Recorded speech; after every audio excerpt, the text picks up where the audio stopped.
ಕೃಷ್ಣೇಂದ್ರ ಸಭಾಪತಿಗಳೇ ಬಾದರ್ಲಿ ಯಾಕೆ ಅಂದ್ರೆ ಸಚಿವರಿದ್ದಾರೆ. ಬಸವನಗೌಡ ಬಾದರ್ಲಿ ಇಲ್ಲ. ಓಕೆ. ನಿನ್ನೆ ಪೀಠದಿಂದ ಸಭಾಪತಿಗಳು ಸುಜಾ ಕುಶಾಲಪ್ಪ ಅವರ ವಿಷಯವನ್ನ ಚರ್ಚೆ ಮಾಡಿದ ಸಂದರ್ಭದಲ್ಲಿ ಅವ್ರು ಏನು ಹೇಳಿದ್ರು, ಸಾಯಂಕಾಲ ಒಳಗಡೆ ನಿನ್ನೆ ಸಾಯಂಕಾಲ ಒಳಗಡೆ ಅದಕ್ಕೆ ಉತ್ತರ ಕೊಡಬೇಕು ಮತ್ತೆ ಸಮಂಜಸವಾದ ಕ್ರಮ ತಗೋಬೇಕು ಅಂತೇಳಿ ಪೀಠದಿಂದ ಆದೇಶ ಮಾಡಿದ್ರು ನಿನ್ನೆ. ಇವತ್ತು ಬೆಳಿಗ್ಗೆ ಇದೆ. ಅದರ್ವೈಸ್ ನಮಗೆ ಇದನ್ನ ಚರ್ಚೆ ಮಾಡಕ್ಕೆ ಅವಕಾಶ ಕೊಡ್ಬೇಕು ದಯವಿಟ್ಟು. ಅದೇನಾಗಿದೆ ಅಂತ ಅವ್ರು ಹೇಳ್ಬೇಕು ಸಭಾನಾಯಕರು ಇಲ್ಲ ಈಗ. ಸಭಾನಾಯಕರು ಯಾರು ಇಲ್ಲ ಕಡೆ ಅದು ಎಲ್ಲರೂ ಬಂದ ಮೇಲೆ ಸತೀಶ್ ಜಾರಕಿಹೊಳಿ ಸರ್ಕಾರದ ಬೇಜವಾಬ್ದಾರಿ ಎಷ್ಟಿದೆ ಅನ್ನೋದನ್ನ ನೋಡಿ. ಸಭಾನಾಯಕರೇ ಇಲ್ಲ ಇವತ್ತು ಸದನದಲ್ಲಿ.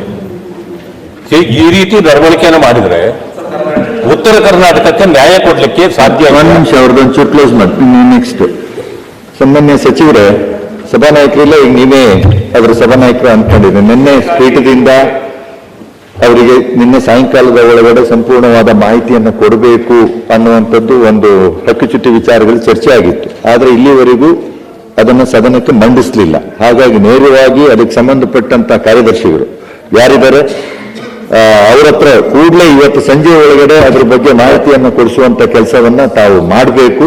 ಯಾಕೆಂದ್ರೆ ಪೀಠದಿಂದ ಕೊಟ್ಟಂತದ್ದಕ್ಕೂ ಗೌರವ ಇಲ್ಲ ಅಂದ್ರೆ ಸರಿಯಾಗೋದಿಲ್ಲ.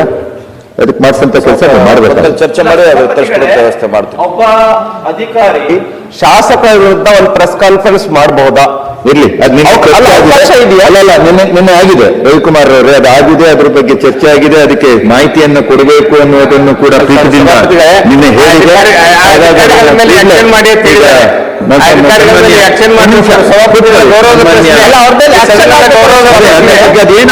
ಸಂಜೆ ಒಳಗಡೆ ಅದ್ರದ್ದು ಪೂರ್ಣವಾದ ಮಾಹಿತಿಯನ್ನು ಕೊಡಬೇಕು. ಸಭಾಪತಿಗಳೇ, ಒಬ್ಬ ಸದನದ ಸದಸ್ಯರಿಗೆ ಈ ರೀತಿ ಅವಮಾನ ಮಾಡಿ ಕಾನೂನಲ್ಲಿ ಸರ್ಕಾರದ ಗಮನಕ್ಕೆ ಮಾನ್ಯ ಮಂತ್ರಿಗಳ ಮುಖೇನ ತರಲಾಗಿದೆ. ಸರ್ಕಾರ ಗಮನಕ್ಕೆ ತಂದಿದೆ.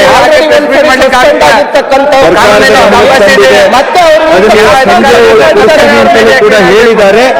ಹಾಗಾಗಿ ಜನಪ್ರತಿನಿಧಿಗಳಿಗೆ ಈ ಪ್ರಶ್ನೆ ಆದ್ರೆ ಹೆಂಗೆ ರೀಇನ್ಸ್ಟೇಟ್ ಮಾಡಿದ್ರು ನೋಡಿ. ಕರ್ಸಿ ಇಲ್ಲಿಗೆ ಆಯ್ತು, ಕೂತ್ಕೊಳ್ಳಿ, ಎಲ್ಲ ಕೂತ್ಕೊಳ್ಳಿ, ಹೇಳ್ತೀನಿ. ಇವತ್ತು ಸಂಜೆ ಒಳಗಡೆ ಅದ್ರ ಸಂಪೂರ್ಣವಾದ ಮಾಹಿತಿಯನ್ನ ಕೊಡ್ತೀವಿ ಅನ್ನೋ ಮಾತನ್ನ ಹೇಳಿದ್ದಾರೆ. ಇವತ್ತು ಸಂಜೆ ಒಳಗಡೆ ಅವ್ರ ಮಾಹಿತಿಯನ್ನ ಇಲ್ಲಿ ಕೊಡದೇ ಇದ್ರೆ ಅದು ತದನಂತರ ಏನ್ ಮಾಡ್ಬೇಕು ಅನ್ನೋದನ್ನ ಪೀಠ ನಿರ್ಧಾರ ಮಾಡುತ್ತೆ. ಕರ್ಸ್ಬಿಟ್ಟು ವಾಗ್ದಂಡನೆ ಮಾಡಿ ಆಯ್ತು, ಅದನ್ನ ಏನ್ ಮಾಡ್ಬೇಕು ಅಂತ ಹೇಳಿ ಇವತ್ತು ಆಗುತ್ತೆ. ನೀವು ಮಾನ್ಯ ಸಭಾಪತಿಗಳೇ, ಸರ್ಕಾರಕ್ಕೆ ಇದ್ರ ಬಗ್ಗೆ ಏನು ಆಸಕ್ತಿನೂ ಇಲ್ಲ, ಅಧಿವೇಶನದ ಬಗ್ಗೆನೂ ಆಸಕ್ತಿ ಇಲ್ಲ. ನಾವ್ ಇಷ್ಟ ಜನ ಒಂದ್ ನಿಮಿಷ ಒಬ್ಬರೇ ಮಾತಾಡ್ತಾರೆ. ಇಲ್ಲಿ ಯಾರಿಗೆ ಮಾತಾಡೋದು? ನಾವು ಹೇಳ್ತೀನಿ, ಸರ್ಕಾರ ಮಾತಾಡಿ. ನಾವ್ ಯಾರಿಗಂತ ಮಾತಾಡೋದು? ಸಭಾಪತಿಗಳು ಒಬ್ಬೊಬ್ರು ಮಾತಾಡಿದ್ರೆ ಅರ್ಥ ಆಗುತ್ತೆ. ನೀವೆಲ್ಲರೂ ನಿಂತ್ಕೊಂಡು ಮಾತಾಡಿದ್ರೆ ಏನ್ ಅರ್ಥ ಆಗುತ್ತೆ? ಯಾವ್ದು ರೆಕಾರ್ಡಿಗೂ ಹೋಗಲ್ಲ. ಸದನವನ್ನ ನೀವೆಲ್ಲರೂ ನಿಂತ್ಕೊಂಡು ಮಾತಾಡಿದ್ರೆ ರೆಕಾರ್ಡಿಗೂ ಹೋಗೋದಿಲ್ಲ. ನಿನ್ನ ಪತ್ರ ಕೊಟ್ಟಿದ್ದೀವಿ, ಸದನವನ್ನ ಒಂದು ವಾರ ಮುಂದೂಡಬೇಕು ಅಂತ. ಉತ್ತರ ಕರ್ನಾಟಕ ಭಾಗದ ಜ್ವಲಂತ ಸಮಸ್ಯೆಗಳನ್ನ ಚರ್ಚೆ ಮಾಡಕ್ಕೆ ಅವಕಾಶ ಕೊಡಿ ಅಂತ ಕೇಳಿದೀವಿ. 10 ಗಂಟೆಗೆ ಸದನ ಕರೆದ್ರು ಯಾವುದೇ ಮಂತ್ರಿಗಳಿಲ್ಲ, ಯಾರು ಕೂಡ ಉತ್ತರ ಕೊಡೋದಿಲ್ಲ. ಏನಂತ ನಾವು ಪ್ರಶ್ನೆ ಕೇಳಬೇಕು? ಯಾರು ಕೇಳಬೇಕು? ಹೇಳ್ಬೇಕಲ್ಲ. ಒಬ್ಬೊಬ್ರು ಸಭಾಪತಿ ವಿರೋಧ ಪಕ್ಷದ ನಾಯಕ ಶರವಣ ಅವರು ಹೇಳಿದ ಒಂದು ಮಾತನ್ನ ನಾನು ಇದು ಮಾಡ್ತೇನೆ. ಮುಂದೂಡಬೇಕು ಅಂತಲ್ಲ ಹೇಳಿದ್ ನಾವು, ಮುಂದುವರಿಸಬೇಕು.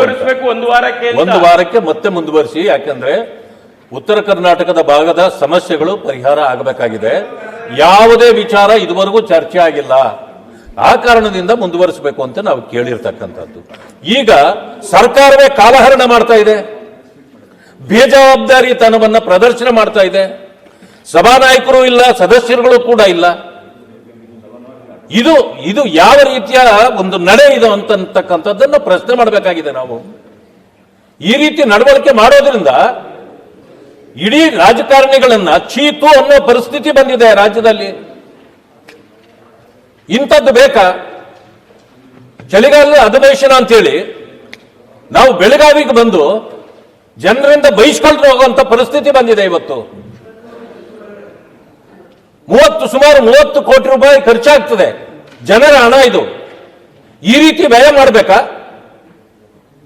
ಜವಾಬ್ದಾರಿ ಇರಲ್ವಾ ಒಂದು ಸರ್ಕಾರಕ್ಕೆ? ಇದು ಕ್ಷುಲ್ಲಕ ಕಾರಣಗಳಿಗಾಗಿ ಈ ರೀತಿ ಮಾಡ್ತಕ್ಕಂಥದ್ದು. ಸರ್ಕಾರ ಹೋರಾಟ ಮಾಡ್ತದ? ಸರ್ಕಾರವೇ ಈ ರೀತಿ ನಡ್ಕೊಂಡ್ರೆ ಬೇರೆಯವರು ಯಾವ ರೀತಿ ನಡ್ಕೊಳ್ಬೇಕು?